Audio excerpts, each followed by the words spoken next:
Halo sahabat Favoni, harmoni kabar sukacita bersama. Topik pembelajaran kita kali ini adalah fonologi. Sebagaimana istilah yang digunakan, Favoniers dapat simak di video sebelumnya ya, video fonetik.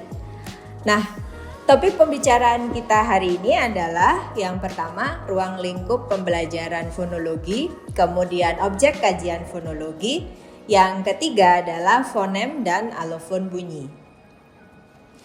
Sebagai awalan, Favoniers perlu ingat bahwa sebagai cabang ilmu, studi bunyi dibedakan menjadi dua, yaitu fonetik dan fonemik. Studi fonetik sebagaimana dalam dua video sebelumnya mengkaji bunyi tanpa mempersoalkan fungsi sebagai pembeda makna. Sebaliknya dalam studi fonemik atau yang kali ini kita bahas digeneralisasikan menjadi studi fonologi, itu membedakan makna. Jadi, Favoniers perlu ingat bahwa ruang lingkup kajian bunyi dua ini berbeda. Kajian fonetik mempelajari bunyi bahasa pada tataran parul, sementara kajian fonologi atau dalam hal ini kita sebut sebagai fonemik itu dalam tataran lang atau bahasa tertentu. Oleh karena itu, fonetik bersifat lebih umum, sementara fonologi bersifat lebih khusus dalam suatu bahasa. Perbedaan lain yang dapat diperhatikan yaitu dari sisi penulisan. Bunyi dalam studi fonetik akan diwujudkan dengan kurung siku, sementara bunyi dalam kajian fonologi atau fonemik akan diwujudkan dalam kurung garis miring. Objek studi bunyi terdiri dari fon atau disebut sebagai bunyi bahasa, kemudian fonem, dan juga alofon. Fon atau fona adalah satuan bunyi yang dihasilkan oleh manusia. Sejumlah bunyi kemudian diabstraksikan atau dikelompokkan dalam satu fonem dasar, sebelum kemudian diucapkan dalam bentuk realisasi fonem yaitu alofon. Dengan demikian, bagaimanakah identitas fonem dan alofon ditelusuri dalam kajian fonemik? Nah, fonem merupakan bagian bunyi suatu kata yang berfungsi membedakan arti. Dengan kata lain, fonem tidak memiliki arti.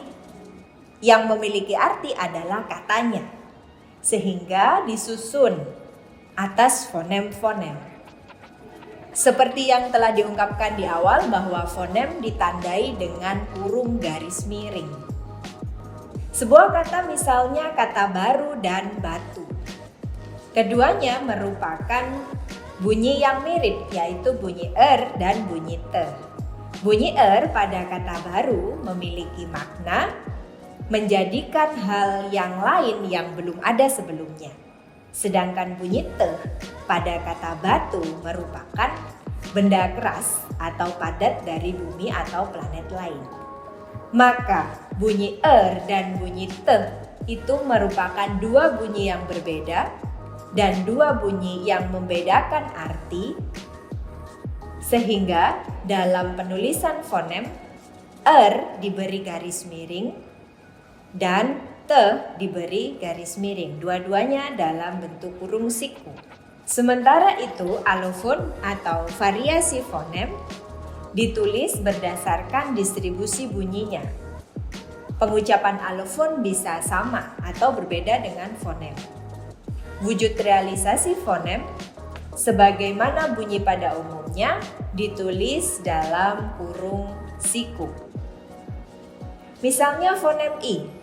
Dalam bahasa Indonesia, fonem i memiliki dua buah alofon, yaitu i tinggi dan i rendah.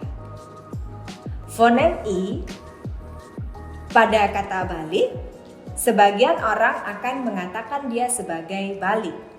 Ada bunyi b, a, el, i, dan ek. Sementara pada sebagian orang yang lain dia mengucapkan dengan kata balik, yaitu bunyi b, a, el, i, dan ek glotal. Kendati bunyi I tinggi dan I rendah ditranskripsikan dalam wujud transkripsi fonetis yang berbeda, tetapi dua-duanya termasuk dalam fonem yang sama, yaitu fonem I. Dari penjelasan ini, maka Favoniers tahu bahwa fonem adalah hal yang abstrak.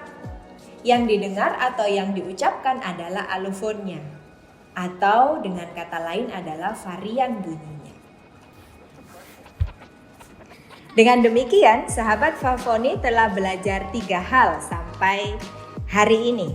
Yang pertama adalah identitas studi fonologi, yang kedua adalah objek kajian fonologi, dan yang ketiga adalah bagaimana fonemis dan alofonis. Untuk mengasah kepekaan objek pembeda dari kajian fonetik dan fonemik, Favoniers dapat menelusuri lebih lanjut fonem dan alofon dalam bahasa Indonesia atau bahkan dalam bahasa-bahasa lain. Sampai jumpa pada topik berikutnya.